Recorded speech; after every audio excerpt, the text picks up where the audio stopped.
जय हिंद दोस्तों, उत्कर्ष क्लास में आपका स्वागत है। आज के गायत्री मंत्र में टॉपिक है अनुसूची। गायत्री मंत्र में डेली आपको वैसे टॉपिक कराए जाते हैं जो परीक्षाओं में बार बार पूछे जाते हैं। तो चलिए स्टार्ट करते हैं। अनुसूची एक की बात करें तो अनुसूची एक में 28 राज्य और 8 यूटी की चर्चा है। अनुसूची दो में वेतन भत्ते और पेंशन की चर्चा है। अनुसूची तीन में शपथ संबंधी उल्लेख है। अनुसूची चार में राज्यसभा के सीटों का उल्लेख है। अनुसूची 5 की बात करें तो अनुसूची 5 में अनुसूचित जाति और जनजाति क्षेत्रों के प्रशासन की चर्चा है। अनुसूची 6 में असम, त्रिपुरा, मेघालय और मिजोरम के जनजातीय प्रशासन की चर्चा है। अनुसूची 7 की बात करें तो अनुसूची 7 में केंद्र राज्यों के बीच शक्तियों का बंटवारा है। अनुसूची 7 में ही संघ सूची, राज्य सूची और समवर्ती सूची की चर्चा है। अनुसूची 8 की बात करें, अनुसूची 8 में 22 भाषाओं का उल्लेख है। मूल संविधान में 14 ही भाषाएं थी, लेकिन 21वां संविधान संशोधन सिंधी को जोड़ा गया। नेपाली, मणिपुरी, कोकड़ी को 72वां संविधान संशोधन जोड़ा गया। बोडो डोगरी, मैथिली, संथाली को 92वां संविधान संशोधन द्वारा जोड़ा गया। अगला है 9वीं अनुसूची की बात करें तो 9वीं अनुसूची में भूमि सुधार संबंधी उल्लेख है और यह अनुसूची जो है पहला संविधान संशोधन 1951 के तहत जोड़ा गया।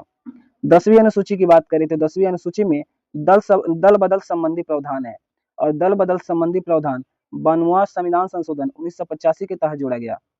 11वीं अनुसूची में पंचायतों संबंधी उल्लेख है और पंचायत का उल्लेख जो है 11वीं अनुसूची में 73वां संविधान संशोधन 1993 के तहत जोड़ा गया।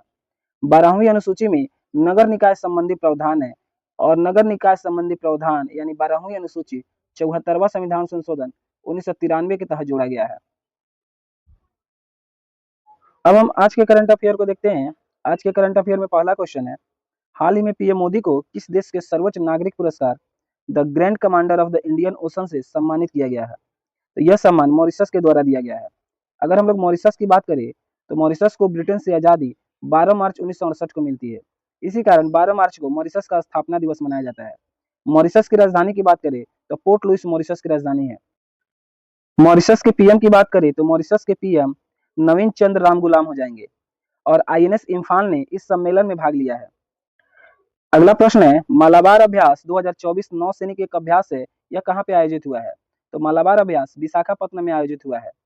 अगला प्रश्न है, भारतीय सेना में शामिल अश्मी का संबंध किससे है? तो अश्मी एक सब मशीन गन है। अगला प्रश्न है, वर्ष 2024 में भौतिकी का नोबेल पुरस्कार किसे दिया गया है? तो भौतिकी का नोबेल पुरस्कार हिंटन और होपफील्ड को दिया गया है। अगला प्रश्न है, अंतर्राष्ट्रीय वित्त निगम ने भारत के पहले ब्लू लोन के लिए किसके साथ साझेदारी की है? तो भारतीय वित्त निगम ने एक्सिस बैंक के साथ साझेदारी की है। अगला प्रश्न है, हाल ही में भारतीय नौसेना ने किसके साथ बंगाल की खाड़ी में कॉर्पेट और बोंगो सागर गश्त अभ्यास का संचालन किया है? तो भारत बोंगो सागर और कॉर्पेट बांग्लादेश के साथ अभ्यास करता है और इस अभ्यास में आईएनएस रणवीर ने भाग लिया है। संप्रीति अभ्यास की बात करें तो संप्रीति अभ्यास इंडिया और बांग्लादेश के बीच होता है। वहीं मित्र शक्ति अभ्यास या फिर स्लिनेक्स अभ्यास की बात करें तो ये दोनों इंडिया और श्रीलंका के बीच होता है। सूर्य किरण अभ्यास की बात करें तो इंडिया और नेपाल के बीच होता है। वहीं एक्वरीन और एकता अभ्यास की बात करें तो इंडिया और मालदीव के बीच होता है। अगर गरुड़ शक्ति और समुद्र शक्ति अभ्यास की बात करें तो इंडिया और इंडोनेशिया के बीच होता है। आगे देखते हैं, अगला प्रश्न है, 21वां आसियान भारत शिखर सम्मेलन का आयोजन कहाँ पे हुआ है? तो 21वां आसियान भारत शिखर सम्मेलन वियंतिने में हुआ है, जो लाओस की राजधानी है। अगला है, भारतीय राष्ट्रीय समुद्र विरासत परिषद कहाँ पे स्थापित किया गया है? तो राष्ट्रीय समुद्री विरासत परिषद लोथल में यानी गुजरात में स्थापित किया गया है। अगला प्रश्न देखते हैं, अगला प्रश्न है, विश्व वायु गुणवत्ता रिपोर्ट 2024 के अनुसार दुनिया के सबसे प्रदूषित देशों में भारत को कौन सा स्थान मिला है? तो सबसे प्रदूषित देशों में भारत को 5वां स्थान मिला है और ये जारी कौन करता है? तो IQ एयर जारी करता है। प्रथम स्थान की बात बोले तो चार्ड को प्रथम स्थान दिया गया है। विश्व में सर्वाधिक प्रदूषित राजधानी की बात करें तो वो दिल्ली हो जाएगा। वहीं 20 प्रदूषित शहरों में बात करें तो पहला स्थान बर्नीघाट जो मेघालय का एक शहर है, इसका स्थान हो जाएगा। अगला है, भारतीय नौसेना में शामिल दूसरा सबसे बड़ा स्वदेशी सर्वेपोत कौन सा है? तो भारत का दूसरा सबसे बड़ा स्वदेशी सर्वेपोत निर्देशक है। वहीं पहले की बात पूछे तो संध्याक हो जाएगा। अगला प्रश्न है, हाल ही में ज्ञान भारत मिशन का शुभारंभ किसने किया है? तो संस्कृति मंत्रालय ने ज्ञान भारत मिशन का शुभारंभ किया है और संस्कृति मंत्रालय होंगे कौन? तो गजेंद्र सिंह शेखावत संस्कृति मंत्रालय के हेड हो जाएंगे। वहीं मिशन की घोषणा की बात करें तो बजट 25-26 में इस मिशन की घोषणा की गई। इस मिशन का उद्देश्य क्या है? अभिलेखों के संरक्षण और डिजिटलीकरण को बढ़ावा देना ही इस मिशन का लक्ष्य है। राष्ट्रीय अभिलेखागार की बात करें तो इसकी स्थापना 1891 में कोलकाता में होती है, लेकिन राष्ट्रीय अभिलेखागार का मुख्यालय न्यू दिल्ली हो जाएगा। अगला है, दिवंगत डॉक्टर वेणुगोपाल का संबंध किससे है? तो डॉक्टर वेणुगोपाल ने ही भारत में पहली बार हार्ट ट्रांसप्लांट 1994 में किया था। अगला है, यूएन महासभा में 68वीं बैठक नारकोटिक्स ड्रग्स के ऊपर की गई, अध्यक्षता किसने किया? तो यह भारत ने अध्यक्षता की है। अगला प्रश्न है, हाल ही में चर्चा में रहा प्रतिबिंब मॉड्यूल का संबंध किससे है? तो प्रतिबिंब मॉड्यूल का संबंध साइबर अपराध से हो जाएगा। भारतीय साइबर अपराध समन्वय केंद्र द्वारा यह लॉन्च किया गया है। मंत्रालय कौन सा हो जाएगा? तो यह गृह मंत्रालय के द्वारा शुरू किया गया है।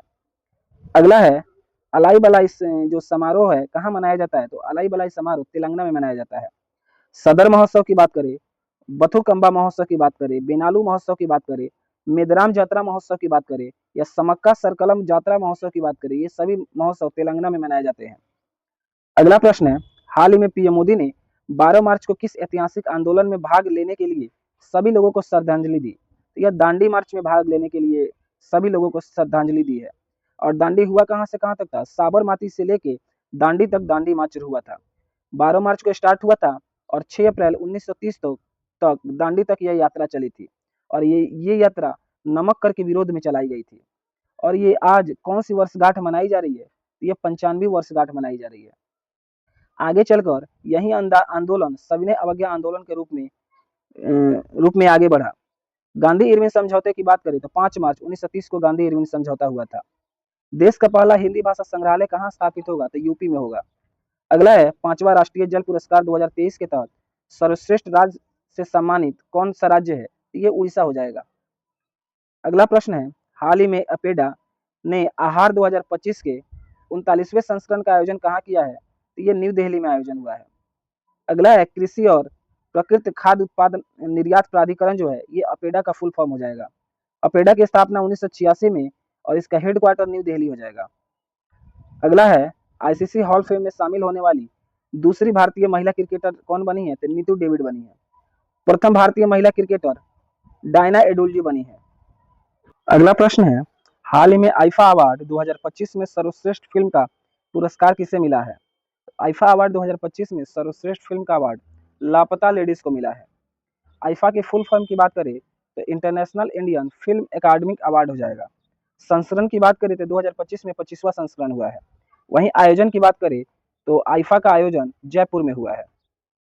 अगर हम सर्वश्रेष्ठ फिल्म की बात करें तो लापता लेडीज को सर्वश्रेष्ठ फिल्म का अवार्ड मिला है। सर्वश्रेष्ठ निर्देशक की बात करें तो किरण राव को सर्वश्रेष्ठ निर्देशक का अवार्ड मिला है। वहीं सर्वश्रेष्ठ एक्टर कार्तिक आर्यन, सर्वश्रेष्ठ एक्ट्रेस निताशी गौतम और lifetime achievement award Rakesh Roshan को दिया गया है। अगर बात करें हम लोग, अगला है, 4 दिवसीय फ्लाइंग फेस्टिवल का आयोजन कहाँ पे हुआ है? तो फ्लाइंग फेस्टिवल का आयोजन हिमाचल प्रदेश में हुआ है।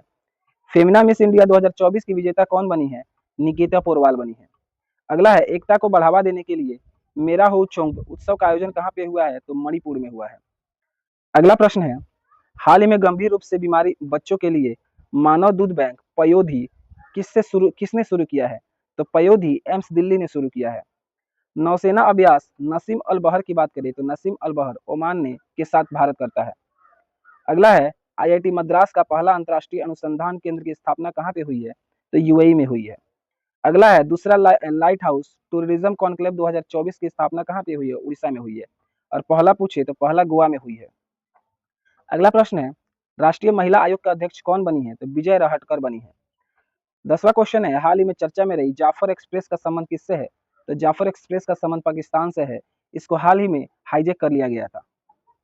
अगला है, महामाया हवाई अड्डे का उद्घाटन कहाँ पे पीएम मोदी ने किया है? तो छत्तीसगढ़ में किया है।